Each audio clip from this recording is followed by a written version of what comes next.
महिरा मोहन की बात सुनकर बोली, इस बार ऐसा कुछ नहीं होगा। उस टाइम हमको पता नहीं था तो उसने पीछे से वार किया, लेकिन अब मैं उसको हर हरकत पे नजर रख कर चलती हूँ। बेशक विराट भाई को उनके ऊपर बहुत भरोसा हो और उनको सच नहीं पता इसलिए भरोसा करके बैठे हैं, पर मेरे आगे उसका सच थोड़ा बहुत तो पहले आ गया था, बाकी का अब आ गया।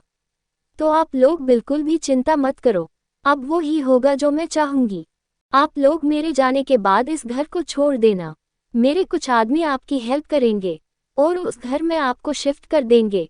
और मोहन भैया आपको ज्यादा कुछ नहीं, बस मेरे हिसाब से चलना है और एक आदमी का जड़ से पता करना है। इसके बाद महिरा मोहन को कुछ समझती है और कुछ पिक्स देती है। मोहन बोला, ठीक है दीदी, मैं पूरी ईमानदारी से उसका सच खोजूंगा। अब आप इस काम को मेरे ऊपर छोड़ दो, मोहन ने पूरे उत्साह के साथ कहा। महिरा और मोहित काका और मोहन से सारी बातें करके और अपने आदमियों को फोन करके उनको शिफ्ट करने का बताकर वहां से चली गई। मोहन और शंभू काका दोनों आज बेहद खुश थे। शंभू काका महिरा से मिलकर बहुत खुश थे। मुंबई में अभी विराट और वेदिका दोनों महिरा की शादी की तैयारियां में लगे हुए थे। इसी बीच वेदिका ने याद दिलाया कि उन दोनों को नेहा और साहिल की शादी में भी जाना है। विराट ने घर से जाते टाइम वेदिका से कहा कि ठीक है, वो जैसे भी फ्री होगा उसकी शादी की हर रस्म को अटेंड करने की कोशिश करेगा, और वो न भी जा पाए तो तुम जरूर जाना।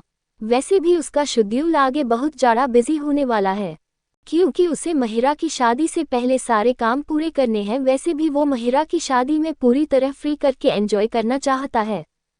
वेदिका ने उसे कहा, ठीक है, लेकिन तुम कोशिश करना कि फ्री हो सको तो आ जाओ। वैसे भी नेहा का बहुत मन था कि हम दोनों उसकी शादी की हर रस्म में शामिल हो, पर नहीं हो सकते तो कोई बात नहीं, पर शादी में तुमको जरूर टाइम निकलना होगा, क्योंकि शादी के लिए तो जरूरी है। तब विराट ने उसे कहा, ठीक है, मैं पूरी कोशिश करूंगा। वैसे भी हो तुम्हारी बेइज्जती है तो मुझे तो आना ही होगा। इतना कह के विराट शूट के लिए निकल गया। वेदिका अपने रूम में आ गई, तभी वैदेही जी उसके पास आकर बोली, विन्नी बेटा, आज तुम अगर फ्री होती तो आज महिरा के गहने देखने चलते। एक बार आज ही उस ज्वेलर्स का फोन आया था मेरे पास, आकर एक बार देख लेती, अगर कोई कमी लगती तो उनको बता देते। वेदिका बोली, माँ वैसे तो आज मुझे नेहा की हल्दी के लिए जाना है, पर महिरा के गहने भी जरूरी है, तो ऐसा करती हूँ हम अभी थोड़ा जल्दी चलते हैं, पहले ज्वेलर्स के पास चलते हैं, उसके बाद आप घर आ जाना और मैं नेहा की हल्दी में चली जाऊंगी। वैदेही जी ने बोला, ठीक है। दोनों फटाफट तैयार होकर जाने के लिए रेडी हो गई थी। वेदिका ने आज हल्दी की टीम को ध्यान में रखते हुए आज हल्दी कलर की येलो कलर वाली साड़ी पहनी थी, जिसमें वो बहुत खूबसूरत लग रही थी। वेदिका तैयार होने के बाद नीचे आई तो वैदेही जी उसे देखती ही रह गई और वेदिका को लगातार देखने लगी। वही वेदिका उनको देखकर बस मुस्कुरा रही थी। वैदेही जी वेदिका के पास आकर बोली, बहुत प्यारी लग रही है मेरी बेटी, किसी की नज़र न लगी तुझे, ऐसा कह के वो वेदिका की नज़र उतारने लगी। वेदिका उनको इस तरह करता देख बोली, क्या माँ आप भी अब जल्दी चलो, लेट हो रहा है हमको। तो वैदेही जी नज़र उतार कर बोली, बस बस चल। इसके बाद दोनों ज्वेलर्स की शॉप पे चली गई। वेदिका और वैदेही जी ने सारी ज्वेलरी देखी और उसमें जो उनको ठीक नहीं लगा वो उसे वापस से ठीक करने को कह दिया था। थोड़ी देर वो लोग वहां रुकी, उसके बाद वेदिका ने वैदेही जी को ड्राइवर के साथ घर भेज दिया और तब तक खुद वहीं से नेहा के लिए कुछ खरीदने लगी। लगभग आधा घंटे बाद ड्राइवर आया वापस, तब वेदिका उसके साथ बैठकर नेहा के घर के लिए निकल गई। नेहा के घर में हल्दी शुरू हो गई थी। उसकी चाची और भाभियों ने अभी सगुन की हल्दी ही लगाई थी, तब तक वेदिका भी पहुंच गई थी। वेदिका को वहां देखकर सभी लोग बहुत खुश हुए। नेहा अपनी जगह से उठकर आए और वेदिका के गले लग गई। नेहा के और भी फ्रेंड्स थे जो पहले से ही वहां मौजूद थे, उनके साथ आयशा भी वहीं थी। अभी वो लोग थोड़ा बैठे ही होंगे कि तब तक संजना भी वहां आ गई, क्योंकि नेहा ने संजना को भी वहां बुलाया था, क्योंकि वो भी तो उनकी दोस्त थी। अब नेहा अपनी तीनों दोस्तों के साथ बैठकर मेहंदी लगवा रही थी। सभी ने भर भर कर नेहा को जल्दी लगाई थी। नेहा सबके साथ अपनी हल्दी को बहुत एंजॉय कर रही थी। सब लोगों के एक दूजे को हल्दी लगाई थी। संजना ने भी हल्दी को खूब एंजॉय किया था और थोड़ी बहुत हल्दी वेदिका ने उसको भी लगा दी थी, जिसमें संजना बहुत प्यारी लग रही थी। संजना ने भी येलो कलर का लहंगा पहना था। सब लोग थक हार कर सब लोग अपने अपने घर जाने लगे। सब लोगों ने हल्दी को खूब एंजॉय किया था। वेदिका और संजना दोनों एक साथ घर के लिए निकल आई थी। आज दोनों ने साथ में बहुत मस्ती की थी। वेदिका संजना को उसके घर तक छोड़कर अपने घर आ गई थी। आते आते उसे रात हो गई थी। घर आकर उसने चेंज किया और फिर माँ के पास आई। दोनों बच्चे अब माँ के पास ही सोते थे। वेदिका चाहे कितनी भी बिजी हो जाती पर सेम और बेबो को सोने से पहले मिलना नहीं भूलती थी। आज भी थकी हारी होने के बाद भी वो बच्चों को मिलने गई थी, पर जब तक दोनों सो गए थे वेदिका ने कुछ देर माँ से बात की, फिर अपने रूम में आ गई। रूम में आकर उसने अपना फोन देखा, उसमें विराट का मैसेज आया हुआ था। वेदिका शूट लेट तक चलेगा, मेरा इंतजार मत करना, तुम सो जाना। लास्ट में लिखा था, आज मेरा सुहाना के साथ एक नाइट रोमांटिक सीन है तो तुम आराम करना, सुहाना भी मेरे साथ आएगी। वेदिका ऊपर वाले मैसेज को पढ़कर तो कुछ नहीं बोली, पर जैसे ही सुहाना के साथ रोमांटिक सीन वाली बात उसने पढ़ी तो वेदिका को थोड़ा अजीब सा लगने लगा। कहीं न कहीं उसने विराट का सुहाना के करीब जाना बुरा लग रहा था। बेशक वो लोग फिल्म के लिए सीन शूट करने वाले थे, फिर भी वेदिका को सोचकर ही बहुत बुरा लग रहा था। थोड़ी देर सोचने के बाद उसने अपने दिमाग के विचारों को झटक दिया और लाइट बंद करके सोने की कोशिश करने लगी। संजना ने भी घर आकर थोड़ी देर दादी के साथ बात की, फिर वो भी अपने रूम में आ गई।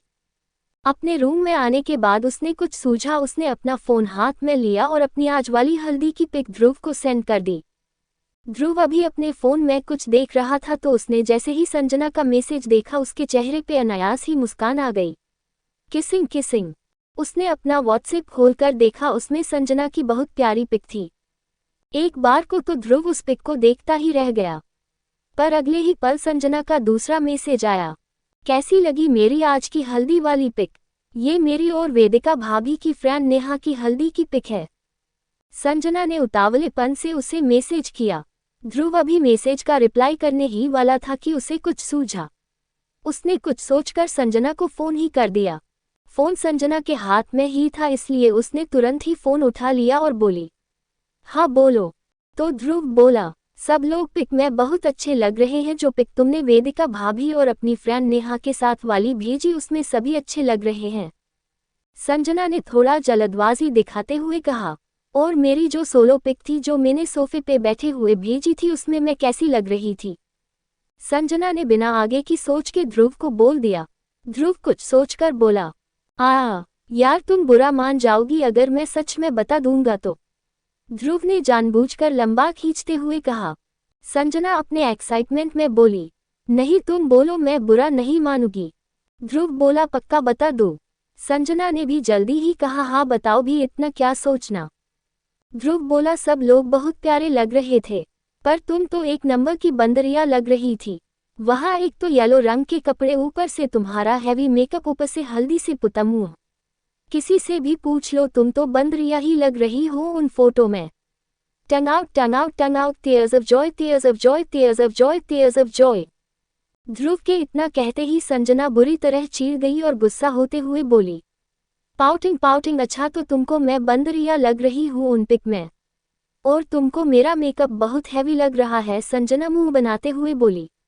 Smirk smirk for kind your information mister Dhruv Bansal. Sanjana को किसी तरह के मेकअप की जरूरत नहीं है, और मैंने आज भी कोई मेकअप नहीं किया था। वो तो दादी ने बालों को सेट किया था और हल्की सी लिपस्टिक लगाई थी, वो भी नेचुरल कलर्स की, और दादी ने ही छोटी सी बिंदी और काजल लगा दिया था, वरना मैं कोई मेकअप नहीं करती, समझे तुम। स्मर्क। ध्रुव संजना की बातों पे मन ही मन मुस्कुरा रहा था, पर बोल कुछ नहीं रहा। संजना ने अभी अपनी बात पूरी भी नहीं की थी कि ध्रुव फिर से बोला, लेकिन यार मैंने तो वही बोला जो तुम लग रही थी। अब तुम बंदरिया लग रही हो तो बंदरिया ही कहूंगा ना, जंगली बिल्ली तो कह नहीं सकता। ध्रुव ने जानबूझकर संजना को चिढ़ाने के लिए बोल दिया। Tongue out tears of joy tongue out tears of joy tongue out. Sanjana अब पूरी तरह आग बबूला हो गई। वो गुस्से में बोली, तुम होंगे जंगली बंदर और तुम ही होंगे जंगली बिल्ले, मुझे बंदरिया कह रहे हो? गलती हो गई जो तुमको मैसेज करके पूछ लिया, तुमसे तो बात करना ही बेकार है, और इतना कह के फोन काट दिया। दूसरी तरफ ध्रुव चिल्लाता रह गया, ओए सुन तो बंदरिया, एक बार सुन तो ले, सच में ही बंदरिया के जैसी हरकत मैं कर, मैं मजाक कर रहा था, तुम बहुत प्यारी लग रही थी। पर संजना ने एक न सुनी और फोन काट दिया।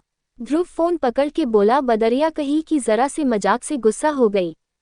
बेटा मुझे तो ये बंदरिया बहुत पसंद है, तू ऐसा कर हमेशा के लिए इसके गले में घंटी बांध के तू उसे इस घर में ले आ, फिर मानते रहना उसे और वो रूठती रहेगी।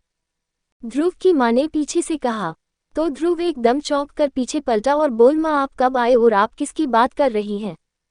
कर मैं किसके गले में घंटी बांध के ले आऊं, ये आप अचानक से आकर पहेलीनुमा बात क्यों कर रही है, आप साफ साफ बोलो।